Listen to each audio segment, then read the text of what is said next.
Welcome back, ladies and gentlemen. It is going to be match number 4 for the night. Scurry Hard versus Cazadores. Tofu Smurf, one of the members of Scurry Hard, up against Cazadores from Chile and Argentina and other parts of America here. It's not just North America we have members from. They're from all over, but mostly in the Americas. And the map is going to be Himmelsdorf. Let's go ahead and show off this beautiful map.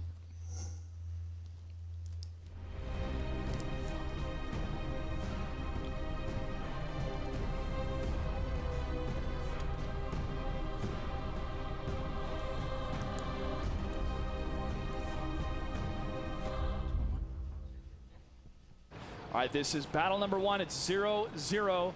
Greetor, go ahead and show us right now the different tanks that they've selected. 3 AMX 5100s and 2 IS-3s for Cazadores, along with the 2 T1 Cunninghams. On the other side, for Scurry Hard, we have 2 AMX 5100s, 2 IS-3s, and a T69. So a T69 instead of an AMX 5100. That's the only difference for the two teams. And look at this already, so much aggression coming out from Cazadores. Wow, man, they are a train of pain moving it across the courtyard. The no man's land that nobody ever goes across. They say, we don't listen to reason, we're going to go all the way across here. But, Adjasm taking some hits. Another miss on the T1. IS-3's trying to get some hits as well. A lot of shots fired from Scurry Hard to get a lot of damage against Cazadores. Now the IS-3 train moving into the T1, taking it out. T69 IS-3 from Scurry Hard just around the bend for 2 of these. Another shot fired. Cess 28 taking some hits himself. Oh, moves around the bend. 2 tanks just right on top of him. But Kufo, AMX 5100, the team leader for Cazadores, or at least team representative, is trying to move in to get some shots. More shots fired from Dodama on Squirlin. Squirlin, one more hit, could get a Jasmine. He does get the kill. Blasi takes down Cess 28. Kufo taking down Kaneka. Rylek in the IS-3s, surrounded right now. The AMX 5100s trying to help his teammates Dodama and Squirlin. Squirlin goes down, or Dodama goes down, excuse me, from Kufo. Rylek still left alive. Logos and Commandum 77 trying to take down Squirlin. Squirlin T69, one more shot could take him. Logos misses the shot. And now Squirlin trying to use that dead carcass. Rylek gets the kill against Logos. And now Commandum trying to get that one more hit. He is clipping, he is reloading. Oh, more shots fired. One more hit for the T69 and the AMX 5100. Blasi moves in. Blue base under attack. Man. Cazadores doing some work, but they could get surrounded here pretty quickly. Oh, they will be. Taken out. They will be. Rylek is right around the corner. He's going to start firing out. Even the T1 coming back that was up on the hill. And this will be a win for Scurry Hard. Really surprising turn of events in this first battle. Can't believe Cazadores came out blazing like that, but they're really setting the tone. Still, Scurry Hard will take battle number 1 in this best of 5 or best of 3. Rookhill. Yes. It was best of 5. Yep. Oh, yeah, best of 5. Yeah, best of 5. First of 3, best of 5. There you go. Rookhill, yeah. I need to hear your thoughts on that, man. What the heck was Cazadores, you never cross the courtyard. It's like crossing the streams. You don't cross the streams. You don't do it, and they did it, but they've been doing things that I've said you don't do the whole time, so I don't think any of what I say ever applies to Cazadores because they're just going to do something else. And it's a different approach, and it could have worked, but it didn't because they were caught out in a position that just isn't good. It's not as flexible, and they also blew some really crucial shots. If they killed the T1 earlier, they could have moved forward earlier. A lot faster. Much, much faster. Much, much faster. Yeah. Even the T1 being a little bit of like an obstruction for the IS-3s. It doesn't slow you down a lot, but it does slow you down. And then from there, you know, you might think 5 seconds doesn't really mean a lot, but 5 seconds is the difference between being in position and not, especially in that beginning phase. Remember, all the tanks are still clustered up. They're starting to arrange their format of where they really want to position, and that 5 seconds give them just that little bit of time to get into the right position, and you saw at the end 3 tanks against 0. I mean, it's quite substantial. Yeah. It is substantial. All right, let's go ahead and take a quick little break. We come back. It's going to be battle number 2 between these two teams, Cazadores and Scurry Hard. Don't go anywhere. More World of Tanks action. We'll be right back. Welcome back. Battle number 2 between Cazadores and Scurry Hard is about to be underway. Again, aggression, different type of play styles, creativity is what we're going to see a lot. Yeah, Cazadores is definitely one of those teams, and I've said this from the qualifiers. They go against the meta. and somehow they're very successful with it. Sometimes they take on these brawls where you think they should lose out. And this is a situation in the first battle where they ended up finally losing. Every single match that I've seen of them taking on these weird brawls, they actually end up winning. So it is kind of surprising, but just looking at their team roster right now, as you can see, we got, I can't read. Kufo, Logos, Fatigati, Alajum, Pollins, Cess28, Nopazana, Jonah 2, Commandum 77, and Thieve. Those are your 10 players, 7 of which you'll see on the battlefield for World of Tanks in these different matches. Cazadores is pretty cool team symbol they have there. It looks like mantelope crossed out with an arrow, like a hunter. Mantelope. Never heard that before. I guess Cazador. Does Cazador mean hunter? I will find out real quick. Yeah, go ahead and Why have we translate never for looked me. that up? It means hunter. Yes. Yes, I was right. Cool. Huh. All right. It's all coming back to me now. So Cazadores means Cazadores. hunters. Hunters. Hunters. Oh, plural. That's right. Let's go ahead and check You're out welcome, the team guys. roster for Scurry Hard. We have Squirlin, Blasi, Son of Ale, Squirrel Tag, Kneka, Dodama, Rylick, a floppy giraffe, Tofu Smurth, who we were able to meet and have an interview with at E3, and Thorn 1122. I owe Tofu Smurf a dinner at sushi, by the way. Oh, you do? I do. We need to get some sushi. I haven't had sushi in a Why while. do you own that? I don't want to talk about it. You don't? Let's quickly look at the tank selection for Abby before we jump into the map. Sure. 2 T69s, 3 AMX 1390s, and 2 T1s over on the side of Cazadores. On the other side, we have 3 T69s, 2 AMX 5100s, and 2 T1s. So a little bit of reverse, but just different autoloaders. It's definitely a preference type of deal. AMX 1390s actually have... Oh, wait, I'm sorry. Those are AMX 1390s, and those are AMX 5100s, so it's not really flipped. My Let's bad. go ahead and check out the versus screen of these two teams. It's going to be Scurry Hard versus Cazadores. The map is Abby.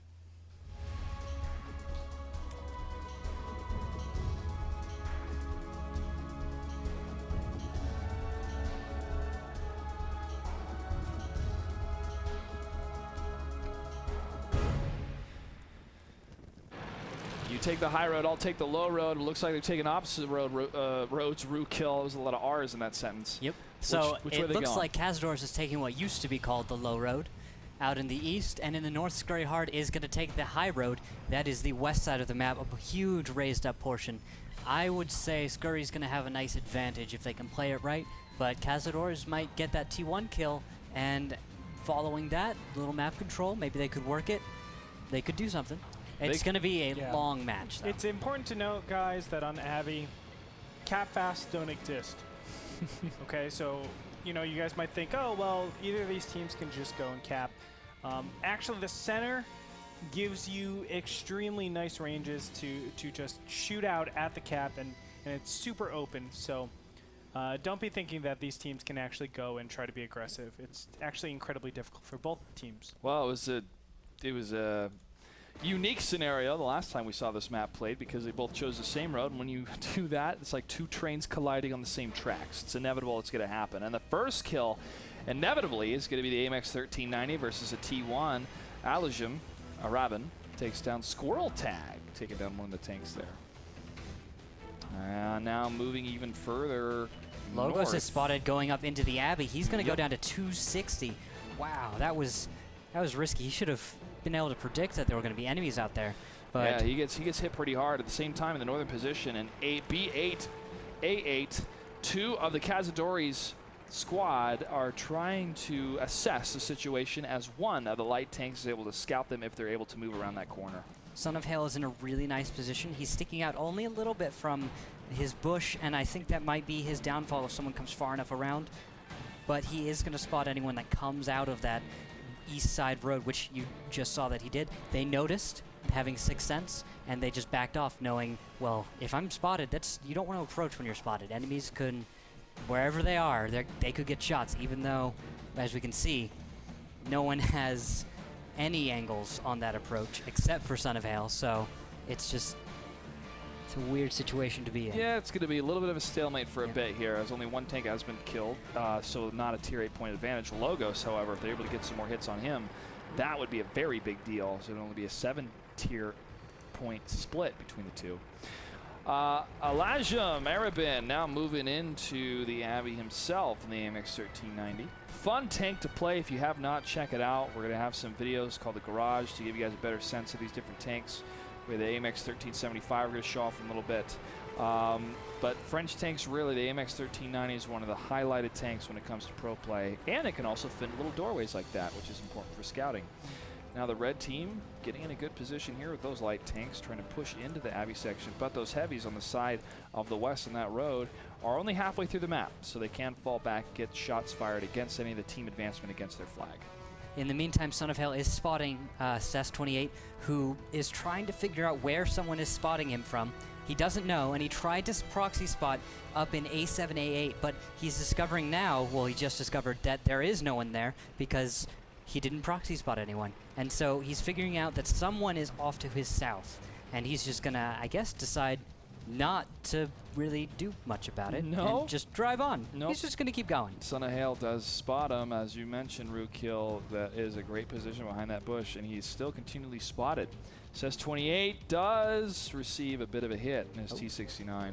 He's going to back up. Son of Hail knows exactly what's happening, seeing it the whole time. But no real shots from that T1. Cunningham could do any kind of damage to him. He's being very smart. There's no reason to blow your cover right now. Yeah.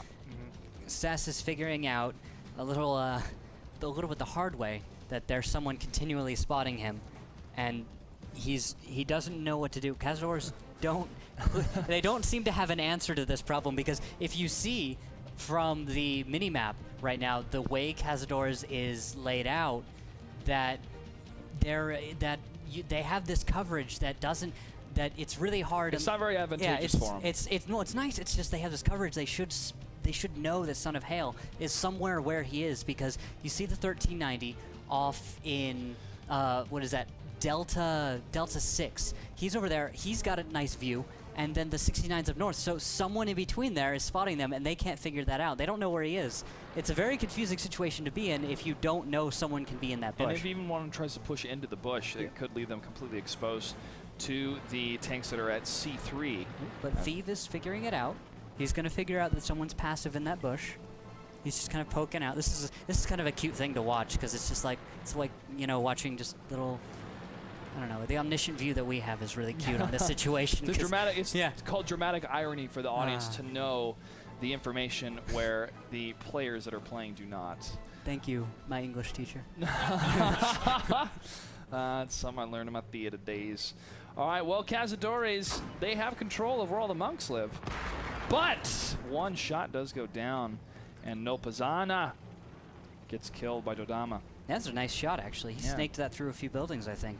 So good shot on him. He's all the way over in E2 right now. So that brought good shot. 4 minutes, just past the mark here. Dodama's going to move towards the lake, pretty lake. Or is it a river? It's a little pond, It's a little pond, okay. Yeah. Cess28 along with Logos here, moving down to the side. Logos like, you know what, guys, I'm out of the Abbey. I do not have much luck, so I'm going to hang back with you. Gentlemen, go back to the camp. They were actually like, I keep getting spotted, guys. Yeah, I don't know what's going on. No I'm going to get out of gusta. here. No me gusta. That's what they're saying. Voy a regresar a mi campo.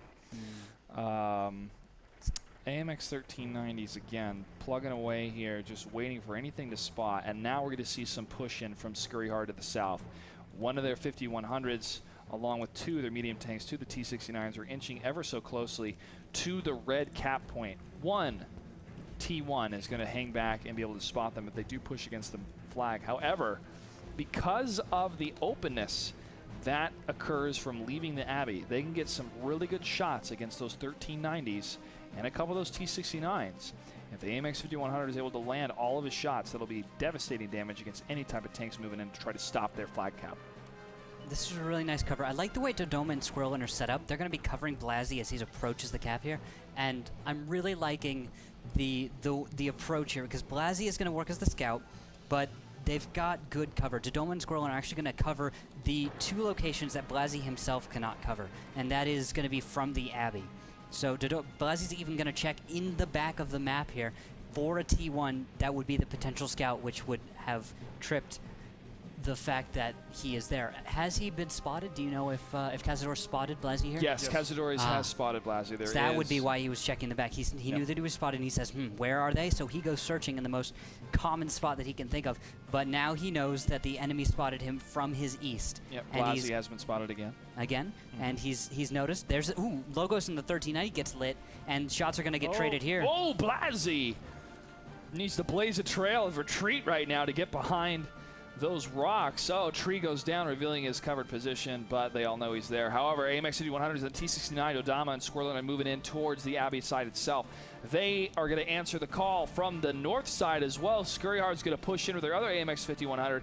He's going to take some serious hits himself as the 1390s are plugging away from the top of the Abbey in that higher ground, raining fire down onto the approaching position of the enemy. However, Dodama and the T69 leading the way, leading the charge up this city street as Relak and Kaneka, are going to push in along with them and clean up what's left of the Abbey. But it looks like Cazadores are going to move quickly out of that area. I'm not sure if Scurry Hard's going to be able to catch up. No, I think both teams are at this point, at this junction where they've realized, okay, we've lost enough HP where we really don't want to be engaging. As I say that, Thief is getting lit up by Rylak and the other T69's there. However, he's going to get behind the house and he's going to be able to cover himself.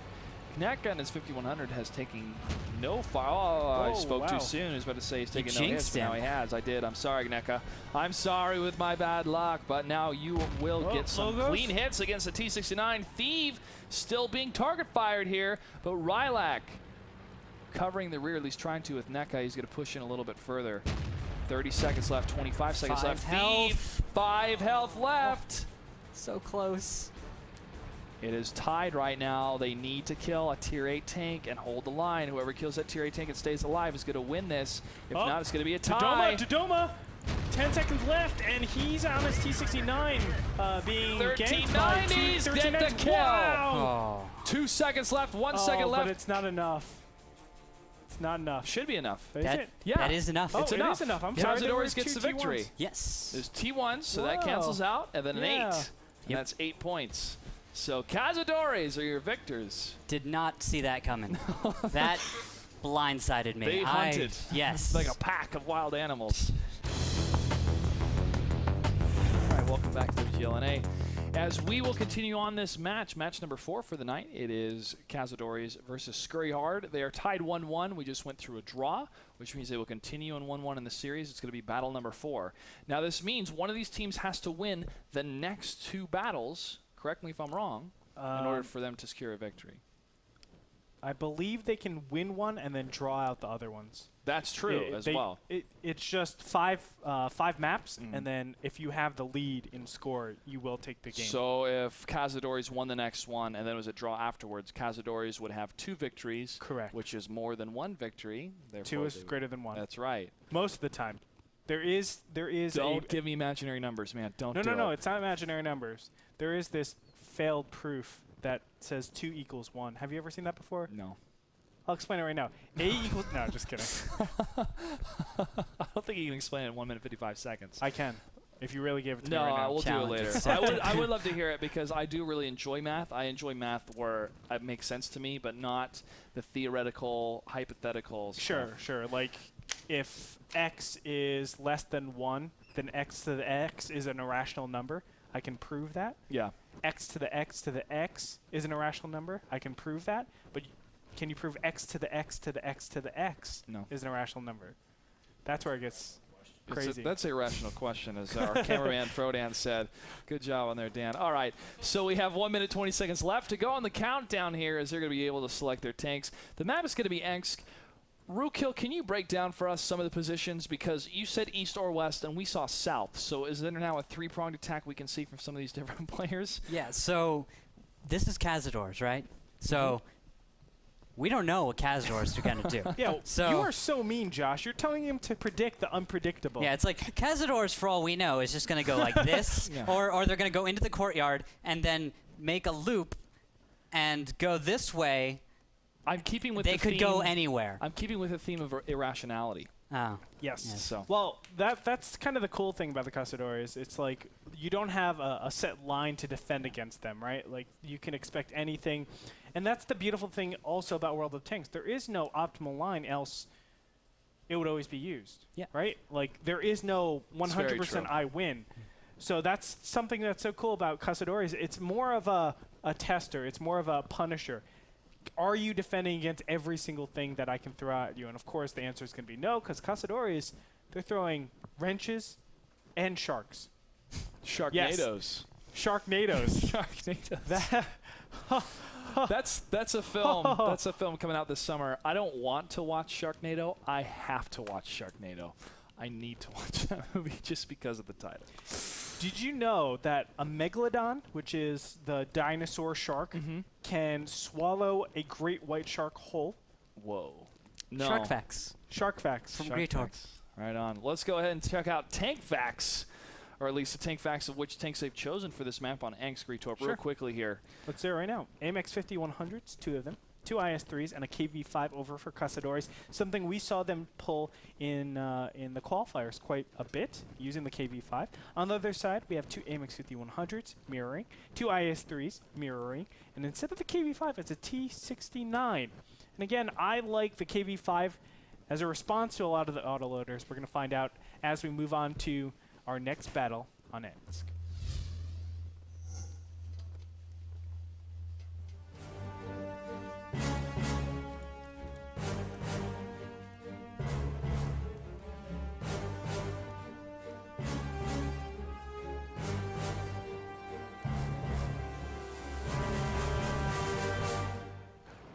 Northeast, southwest. I'm going to put you to the test, Rookhill. West and west. West and Both west. teams heading out to the west. We see Cazadores taking up a nice position in their courtyard in map's gone. And the fight has begun a little bit as Logos does take some damage. Both teams in the west here, so I'm gonna Rylak's taking a lot of damage. Ooh, really? He took a couple huge hits in his IS-3. He's gonna go lick his wounds and fall back. That is a big uh-oh for Scurry Hard at this time, because that's a huge HP pool for that tank. Actually, Rylak hasn't taken any damage.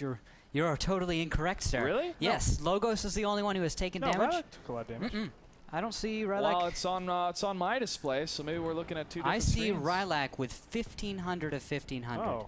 Oh, you know what? It was an error on my side. I apologize. That's cool. Rylak is fine. Nobody needs to call the hospital. Ambulances are on their way. Turn him around. He's going to be okay. Apologize about that, folks. Rylak is doing just fine in his IS-3. Okay, well, I do know who has taken a little bit of damage, and it is Fatty Gaddy and Logos. Where is Logos? I'm going to find him. There he is. Logos over here, 1144 for him. So he needs to be a little bit more careful. But so far, not looking good for Cazadores, as the big advantage when they bring the KV-5 is HP. All of a sudden, they're losing a lot of HP, but you know, I always say the KV-5 is a good response to the autoloaders, and it's because the KV-5 can soak up a lot of those shells, which obviously gives you the chance to kind of work with your other tanks so that they can remove as many tanks and DPM as possible. The thing is, you need to get your KV-5 in a provocative place where it's going to absorb a lot of shells. Provocative place. Provocative. Do you guys see the Blasi's taking damage? Yeah, I am watching this right now. He's at 928. He took some nice hits from, maybe that was Logos in the south. I didn't get to catch who actually shot those shells, and I didn't see how much damage he took, if it was 1 or 2 shells, but he took a little damage, and he put a little out, I think, himself. Logos just got shot from I have no clue. Wow. Oh, probably, I'm thinking it was Dodoma in... And those are blind shots, huh? Really? They have to be. I don't think... Nothing is spotted on my map from what I'm seeing. I think it's just shots going down. Yeah, it has to be chasm. Squirrelin or Dodoma. That's where I'm thinking that random damage came from. Probably firing just as they backed up out of their cover, because their cover, where they were, only covers so much. And if they back up a little too far, they expose. Ooh, Dodoma. There's no shot on. What was that? Fatty Gaddy. That's a strange name. Fatty Gaddy. Fatty Gaddy AR. That's right. Well, Dodoma in that window slot again. Locking it down, trying to get a crossfire right here through the window. Beautiful camera work, by the way, Frodan. Thank you so much. Me. Oh, beautiful camera work, Rookhill. Thank you so much. Getting down and dirty there with the IS-3. And still trying to get a shot. Looks like nothing's going to pop up, but he does have an idea of where they are. And we could see some blind fire again. No artillery sniper views to tell everybody what type of damage is happening when people are hitting trees or knocking down fences. As you can see, both teams are set up pretty defensively to just receive each other on that around 5 line. But of course, we know both teams probably will not charge down that 5 line. Well, Cazadores might. Oh, the KV-5 shot right over the IS-3 does not hit. However, detecting where he is and repositioning himself here, the IS-3 is not going to move in. It's going to wait. Now both the detection has been lost for both these players here. Dodoma a little bit lucky there as that shot He's searching for an alternate angle, and he's going to try and, I think he's going to try and reverse angle a little bit, but there's a building in his way. Yeah. So there. Oh, and he gets the hit against the KV-5. KV-5 1388 at a 1780 for HP. Good hit, good alpha strike from that IS-3. Yeah, a little bit sloppy, I have to say, coming out from Cazadores. This KV-5 definitely should have been reverse angling to that IS-3 line. There's no reason not to. There's not any other fires that could actually hit him, or crossfires that can hit him. So, Dodoma's doing a really cool job here, using his hold down. He's actually getting some really cool angles. There's a window that he used, a very tiny, actually, that is a doorway, not a window, a doorway. A human-sized doorway that he is shooting through. So you know what doors are now, Rookhill? Good to hear that. I figured it out. Okay. Thanks for your guidance. It really helped. Now we're seeing some push from Scurry Hard north to south and the 1 line. And they are going to cruise into some crossfire here from Cazadores. Moving across the chasm. T1. Whoa! T1 moving across. KV-5 getting hit. Blasi, Rylek, Squirrelin taking the shots down. One more hit. He goes down. The HP powerhouse. That moving wall is down. Now for Cazadores, Scurry Hard with a big victory so far. Haven't destroyed any other tanks, but a lot of low HP on my end, it looks like, for what's left of Cazadores tanks. Blasi's going to go down to 185 from Cess coming around the corner, so this is going to be a weird fight. I'm thinking it could go either way still. Squirrelin taking the lead in the AMX 5100, the highest HP pool of the rest of the tanks. IS-3 from Cess, 28, gets the hit on Squirrelin. Kaneka trying to stop the counter flank from Kufo in the AMX 5100. He's going to go around the side, gets a hit against Fatagati, and he also takes down Kufo. Oh, wow. Nice shots again from further away. And Kaneka is still going to stay alive. Beautifully done. Just poking in there, getting out, still maintaining a way to damage his opponents. And Dodoma here is going to reverse angle perfectly, almost perfectly. He gets a little confused, I think, or decides not to do it. Falls back a bit. Yep. Rylak trying to get the surround against Cess 28, but that flank is covered by another heavy tank on the red side for Cazadores. That is Logos, a 670 at a 1500 health, less than 50%. Rylak at less than 50% himself, just under at 749 at a 1500. Cess 28 going to push through the bushes here. Blue base under attack. Cazadores trying to push the button. That is the victory, but it's not going to be long-lived as Napanza takes down Squirrel Tag in the T1 fight. Both tanks under attack. Oh, Cess 28 is under attack, and Logos as well. Squirrelin gets a hit himself. IS-3 is locking it down for Cazadores, but they're going to take too much damage if all of these hits can land in high RNGs for IS-3s. Dodoma lands one of them. He hits himself. Logos, one more hit. He's going to go down. He gets cleaned up, and that's it. Scurry Hard takes battle number 4. It is 2-1 right now, and they are one step closer to taking the match. Hi, welcome back to WGLNA. Excited to be here still as we get to see some of the top teams in North America battle it out. We're in overtime right now. Cazadores versus Scurry Hard. Kufo versus Squirrelin, the team commanders, team leaders. So I would say both lineups seem very, very, I guess, conventional to Prokhorovka. It's battle number 7. Scurry Hard versus Cazadores in overtime. The map is Prokhorovka.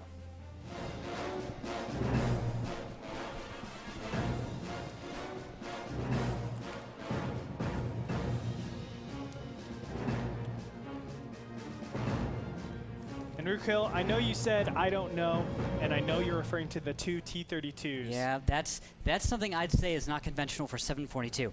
If we're in pub matches here and we roll out with a T-32, I guess it's fine if you want to go chill out on the 2 line. I mean, if that's your thing, but it's... I go straight for the E7 Village. What this tells me, though, is that in my opinion, Scurry Hard does not want to be playing Prokhorovka as their final match. You know, that you're probably right about that. That's a good observation. That's what because I'm thinking, and that's why I think it's, I guess, yeah, you're right, it's not conventional. So bringing the T-32s, you've got a great health pool. You've got a nice gun. Let's see. I don't know. Oh, wow. Wait for it. Squirrelin, Alpha Jam. Oh, shots fired against the 1390. And this is where the T-32 really shines, as you already saw a bounce go off. Yeah, but it doesn't shine. We have a WC-132 circling it, a number of them. Oh, there's going to be the first kill for Cazadores. The Hunters take down their prey, but Rylak gets the kill against the 1390. The Logos took down the T-32.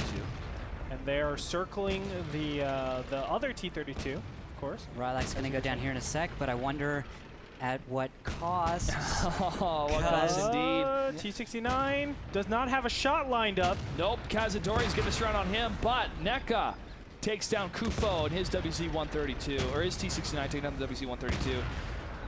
Al-Jazim trying to use the carcass of his dead teammate to cover him. Dodama on his T-69 at 5:15 against 6:01. Ooh. Oh, Al-Jazim missed in his WC-132. It's okay, it's a fast reload. Oh, yep. And that T-69, Dodoma is just about to finish his clipping. And as soon as that happens, that WC-132 is going to have a lot of trouble. AMX 1390 goes down yeah, from Logos. Blassie doing a good job. Scurry And now Hard cleaning up. They're going to clean this up. NECA getting this around the Al-Jazim. This could be it. This could be the downfall. Only 2 T1 Cunninghams left for Cazadores. Scurry Hard is going to get the victory point for this series, for this map. It took us all the way to game 7, but that's okay. And ladies and gentlemen, this is why you do not fight directly into a T-32 and hold down position. I mean, this is playing perfectly into Scurry Hard's hands. And basically, they just had to play out the match as if it was a pub. Like, there was no strategy that was in it. It was just, okay, if you're going to come into me, this is unfavorable terms for you. Guess what? No bueno for you. No bueno indeed. T1 goes down. Blassie, boom. Takes your shot and gets him. Rookhill, any thoughts? Cazadores could not have played any more into Scurry Hard's hands with that push. I mean, that if you want to push right directly into 2 T-32s, fine, but they should have tried to spread out their enemy or something first. Maybe let them spread out a little more, because they could have gone in with all those lights, jumped on somebody if they were cut off and exposed. Not so much when they're all together right at the beginning of the match. I mean, it's cool to see them actually push into that. I mean, that was bold, man. Yes. Bold. Yeah. Exactly so. All right, due to overtime, we finally have a match point victory. Scurry Hard wins it 3-2, adding in all those draws, of course. And congratulations to them. They'll be taking 3 points home. Cazadores fought hard, but they're not done. They're going to continue on facing other people in their group. Plenty of matches still to come, so don't count any of these teams out. It is the first match, and you want to start off on the right foot. But it doesn't mean, obviously, that they're out of it. I'm looking forward to watch the Cazadores in future rounds, as they are definitely, when we talk about wild cards, they are the wild card of wild cards. That's right. Every team will face each other's team in their own conference. So all the teams in Group A or Conference Alpha will face each other at least once in the next 3 weeks.